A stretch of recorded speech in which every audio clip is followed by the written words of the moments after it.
আজকের আশুরার দিন, মহররম মাসের 10 তারিখের দিনটিকে বলা হয় আশুরার দিন। এই দিনটা খুব ফজিলাতপূর্ণ, বরকতওয়ালা, রহমতওয়ালা। এই দিন উপলক্ষে আমার মা বোনেরা তারা উদ্যোগ নিয়েছেন যে পবিত্র কোরআন শরীফ খতম করে, সবরাসানির মজলিস কায়েম করে, মিলাদের আয়োজন করে, যেখানে জেকের আজগার হবে, তাসবিহ পাঠ করা হবে, দরুদ শরীফ পড়া হবে, সেই সমস্ত জিনিসের আয়োজন করেছেন।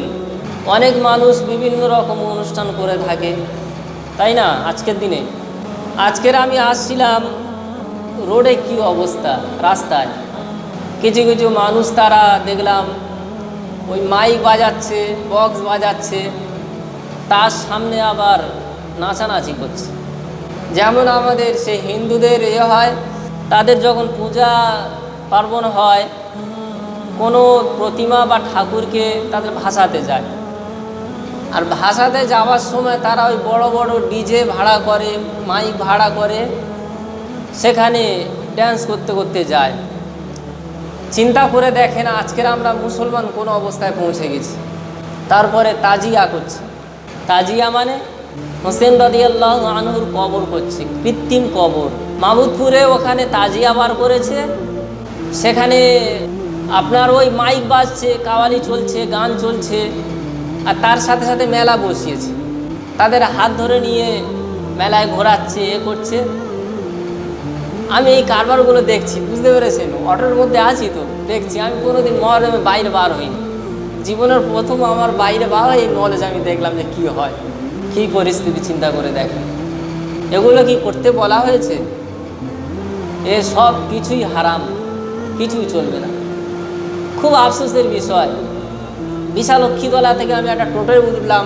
টোটোওয়ালাটা বলছে, হিন্দুর লোক, সে বলে আপনাদের যে আগে যে সমস্ত বড় বড় তাজিয়া হতো, প্রচুর মানুষ ভিড়ত, প্রচুর মানুষ আসতো, তো সেটা কিন্তু অনেক কমে গেছে। ইদানিং করে অত বেশি ভিড় হচ্ছে না। এবার আমি তাকে খুলে বলতেও পারছি না যে এগুলো করতে নেই। কেন বলতে পারছি না? তার কারণ হলো আমাদের মুসলিম ভাইদেরকে বুঝিয়ে মেলা বন্ধ করতে পারলাম না, আর হিন্দুর লোককে বুঝিয়ে আমি কি করব? ওই জন্য আমি চুপচাপ মেরে, সে যা বলছে আমি শুনলাম, চলে আসলাম। তো আল্লাহ পাক রব্বুল আলামিন পবিত্র কোরআন শরীফের মধ্যে কি বলছেন? সর্বপ্রথম যে আল্লাহ পাক আমাদেরকে এইরকম একটা মজলিস কায়েম করে সেই মজলিসে বসার মতো তৌফিক ইনায়েত করেছেন, তার জন্য শুকরিয়া স্বরূপ বলুন আলহামদুলিল্লাহ। আর উঠে জোরে বলুন আলহামদুলিল্লাহ। আর জানা কিনা সৃষ্টি করলে আমরা কেউ সৃষ্টি হতাম না। সাইয়্যেদে সাকুলাইন ইমামুল মুরসালিন, দো জাহানের বাদশাহ রহমাতুল লিল আলামিন, আহমদে মুজতবা মুহাম্মদ মুস্তাফা হুজুর আকরাম সাল্লাল্লাহু আলাইহি ওয়াসাল্লাম, তানার উপরে অগণিত দরুদ ও সালাম। আল্লাহ পাক রব্বুল আলামিন পবিত্র কোরআন শরীফের মধ্যে বলছেন, ইন্না ইদ্দাতাশ শুহুরি ইনদাল্লাহি 12 শাহরান ফি কিতাবিল্লাহি ইয়াওমা খালাকাস সামাওয়াতি ওয়াল আরদা মিনহা আরবাআতুন হুরুম। আমি আপনাদের সম্মুখে কিন্তু পবিত্র কোরআন শরীফ থেকে আয়াত পাঠ করেছি। আল্লাহ পাক কোরআন শরীফের মধ্যে বলছেন যে তোমরা যে দিন গণনা করো, মাস গণনা করো, তদ্রূপভাবে আল্লাহর কাছে 12টাই মাস। আল্লাহর কাছে কটা মাস? তোমরা যে 12টা মাস গণনা করো, আল্লাহর কাছেও 12টা মাস। ইসনা আশরা শাহরান ফি কিতাবিল্লাহি, 12টা মাসের কথা আল্লাহর কিতাবে বলা হয়েছে। ইয়াওমা খালাকাস সামাওয়াতি ওয়াল আরদা মিনহা আরবাআতুন হুরুম, এবং সেই দিনে আসমান এবং জমিন আল্লাহ পাক রব্বুল আলামিন সৃষ্টি করেছেন। তো এখন কথা হলো, বছরের মধ্যে 12টা মাস, এই 12টা মাসের মধ্যে 4টে মাস এমন যে মাস আছে যে 4টে মাসকে হারাম মাস বলা হয়। কি মাস বলা হয়? হারাম মাস। যেমন বলে না হারাম শরীফ, যেখানে হজ করতে যায় মানুষ, বাইতুল্লাহ, তো ওই বাইতুল্লাহকে বলা হয় হারাম শরীফ। হারামের দুটো মানও হয়, হারাম মানে নাজায়েজ, চলবে না, আবার হারাম মানে পবিত্র। যেমন হারাম শরীফ মানে কাবা শরীফকে বোঝানো হচ্ছে। তদ্রূপভাবে আল্লাহর কাছে 4টে মাস হারাম মাস, সেটা পবিত্র মাস। সেই মাসে যুদ্ধ বিগ্রহ, দাঙ্গা হাঙ্গামা, ফিতনা ফাসাদ এসব কিছুই চলবে না। তাহলে আপনারা বলবেন, তাহলে আর যে 8টা মাস আছে সে মাসে কি মারামারি করা চলবে? প্রশ্ন আসবে না? কি বলেন? প্রশ্ন আসবে তো। আল্লাহর কাছে এই মারামারি, কাটাকাটি, দাঙ্গা হাঙ্গামা, ফিতনা ফাসাদ, চুরি ডাকাতি সব কিছুই কিন্তু হারাম, চলবে না। কিন্তু এই 4টে মাস আবার স্পেশাল করে বলা হয়েছে, এই মাসে কিছুই চলবে না। সে 4টে মাস কি কি মাস? জিলকদা, জিলহিজ্জা আর মুহররম, পরপর 3টে মাস। আর তারপরে আর একটা মাস আছে যার নাম হচ্ছে রজব মাস, সে অনেক পরে গিয়ে পাওয়া যাবে। তাহলে এই 3টে আর সেটা একটা, এই 4টে, মোট 4টে মাসকে বলা হয়েছে হারাম মাস। এই মাসে কোনো রকম কোনো ফায়সা কাজ, বাজে কাজ, যুদ্ধ বিগ্রহ কিছুই করা যাবে না। এটা কার নির্দেশ? বলুন, কার নির্দেশ? আল্লাহর নির্দেশ। তো আল্লাহর কাছে 4টে মাস হারাম, তার মধ্যে মুহররম একটা মাস। আর এই মুহররম মাস একদিক থেকে হারাম মাস, মানে পবিত্র মাস। আর দ্বিতীয়ত এই মাসে যে 10 তারিখ, এই মুহররম মাসটা প্রত্যেকের মাস, বছরের প্রথমে একটা মাস থাকে, ইংরেজদের জানুয়ারি মাস। জানুয়ারি মাস আসলে ফিস্টি করে, বড় বড় বক্স বেরিয়েছে, কোথায় বকখালি যায়, দীঘায় যাচ্ছে, কত অনুষ্ঠান হচ্ছে, আপনার ওকেশান অনুষ্ঠান হচ্ছে। আবার বাঙালিদের পয়লা মাস হলো কি? বৈশাখ মাস। তো বৈশাখ মাস এটাও একটা আবার বছরের বাংলা মাস। তাহলে ইংরেজরা তাদের মাস, প্রথম মাস পালন করছে জানুয়ারি, বাঙালিরা তারা তাদের মাস পালন করছে বছরের প্রথম বৈশাখ মাস, পয়লা বৈশাখ মাস। তাহলে মুসলমানদের এটা ইউনিভার্সাল ধর্ম, তাহলে মুসলমানদের স্পেশাল তাদের তো মাস থাকবে, স্পেশাল তাদের তো বছর থাকা উচিত। কি বলেন? উচিত না? যদি না থাকে তাহলে মুসলমানরা তো পিছিয়ে পড়বে।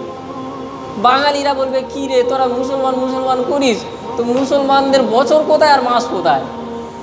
ইংরেজরা বলবে আমরা ঈসা নবীর অনুসারী, খ্রিস্টান, আমাদের বছর আছে, বছর গোনানো হয়, মাস আছে। তা মুসলমানদের মাস বছর সেটা কোনটা? এই মুসলমান তারা কি করে? তারা পয়লা জানুয়ারি গিয়ে ফিস্টি করে, 25শে ডিসেম্বরে গিয়ে ফিস্টি করছে, পয়লা বৈশাখে গিয়ে ফিস্টি করছে। অথচ আমাদের ইসলাম ধর্মে বলা হলো যে আল্লাহ পাক বলে দিয়েছেন তোমাদের পবিত্র মাস হিসেবে মুহররম 1 নম্বর। আর দ্বিতীয়ত কথা হলো এই মাসের যে 10 তারিখ যেটাকে বলা হয় সেটা ইয়াউমুল আশুরা, আশুরার রাত, আশুরার দিন। আশুরার দিন কি হয়েছে? আল্লাহ নবী, বিশ্বনবী হজরত মুহাম্মদ সাল্লাল্লাহু আলাইহি ওয়াসাল্লাম তিনি দেখতেন যে জাহিলিয়াতের যুগে মানুষ রোজা রাখত। তো আল্লাহ রসুল বললেন যে তারা রোজা রাখছে, তোমরাও রোজা রাখো। তো সাহাবা হুজুররা রোজা রাখছেন। উনি হিজরত করে মক্কা থেকে মদিনায় চলে গেলেন। মদিনায় চলে যাওয়ার পরে আল্লাহ রসুল দেখতে পেলেন যে সেখানে যারা ইহুদি আছে তারা রোজা রাখছে আশুরার দিনে, মানে মুহররমের দিনে। তো আল্লাহ রসুল জিজ্ঞাসা করলেন, তোমরা রোজা রাখছো কেন? বলে, আমরা রোজা রাখবো না, এই দিনে হজরত মুসা আলাইহিস সাল্লাতু ওয়াস সালাম তিনি বানু ইসরাইলকে সঙ্গে নিয়ে নীল নদের ওপারে চলে গিয়েছিলেন, অর্থাৎ ফেরাউনের হাত থেকে আমাদের সকলকে বাঁচিয়েছিলেন আল্লাহ পাক। আল্লাহ পাক যে বানু ইসরাইলদেরকে নাজাত দিয়েছিলেন, সেই উদ্দেশ্যে মুসা আলাইহিস সাল্লাতু ওয়াস সালাম তিনি রোজা রেখেছেন এবং রোজা রাখতে বলেছেন। ইহুদিরা বলল ওই জন্য আমরা রোজা রাখি। তো আল্লাহ রসুল তখন বললেন যে মুসা নবী তোমাদের থেকে আমাদের আরো কাছের মানুষ, তো তাহলে আমাদেরও হক আছে রোজা রাখার, তাহলে আমরাও রোজা রাখবো। আল্লাহ রসুল বলে দিলেন যে আশুরার দিনে তোমরা রোজা রাখবে। আফজালুর রমাজান বাদাল ফরজ, সব থেকে শ্রেষ্ঠ রোজা হলো কোনটি? রমজান মাসের রোজা। তো রমজান মাসের পরে শ্রেষ্ঠ রোজা কোনটা? রমজান মাসের পরে শ্রেষ্ঠ যদি রোজা থাকতে হয় সেটা হচ্ছে এই মুহররম মাসের 10 তারিখের আশুরা রোজা। বলুন সুবহানাল্লাহ। আফদালুস সালাতে বাদাল ফারদিয়াতে সালাতুল লাইল, নামাজের মধ্যে শ্রেষ্ঠ নামাজ হলো ফরজ নামাজ। আর ফরজ নামাজের পরে শ্রেষ্ঠ নামাজ কোনটি? কিয়ামুল লাইল, মানে রাতের নামাজ, তাহাজ্জুদের নামাজ। হাদিস শরীফের মধ্যে এসেছে। তাহলে সব থেকে শ্রেষ্ঠ নামাজ হলো ফরজ নামাজ। আর ফরজ নামাজের পরে যদি কোনো নামাজ থাকতে হয় সেটা হলো আপনার রাতের নামাজ, তাহাজ্জুদের নামাজ। তাহাজ্জুদের নামাজের গুরুত্ব অনেক। ইনশাআল্লাহ আমরা সব তাহাজ্জুদের নামাজ পড়ব। আমার মা বোনেরা যারা শুনছেন আপনারা পড়বেন, যে যত বেশি রাত জেগে জেগে তাহাজ্জুদের নামাজ পড়তে পারবে তার মানে সে তত তাড়াতাড়ি আল্লাহ রাব্বুল আলামিনের নৈকট্য লাভ করতে পারবে। বলুন সুবহানাল্লাহ। আর ফরজ রোজা যে আছে, ফরজ রোজার পরে শ্রেষ্ঠ রোজা হলো এই আশুরার রোজা। এই রোজাটা রাখলে কি হয়?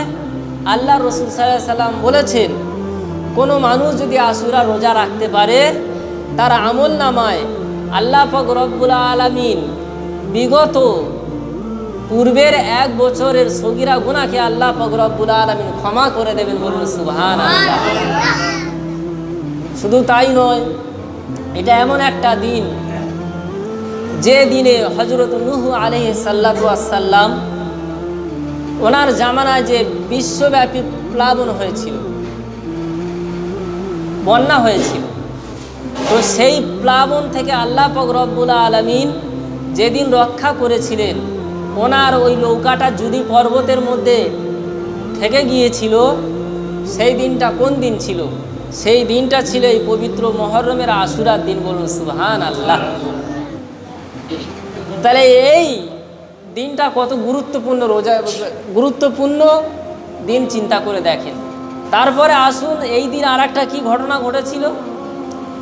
এই দিন ঘটনা ঘটেছিল হযরত ইমাম হুসাইন রাদিয়াল্লাহু আনহু, তিনি কারবালার ময়দানে শহীদ হয়ে গিয়েছেন।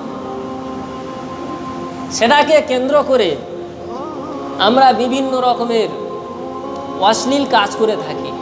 জানেন, এই যারা ঢোল বাজনা বাজাচ্ছে, মাতম করছে, আনন্দ ফুর্তি করছে, ড্রিঙ্কস করছে, মদ পান করছে, তারা এটার দ্বারাই কি বোঝাতে যাচ্ছে? তারা এটার দ্বারাই বোঝাতে যাচ্ছে যে ইমাম হুসাইন রাদিয়াল্লাহু আনহু যে কারবালার ময়দানে তিনি ইন্তেকাল করেছিলেন, শহীদ হয়েছিলেন, মারা গিয়েছিলেন,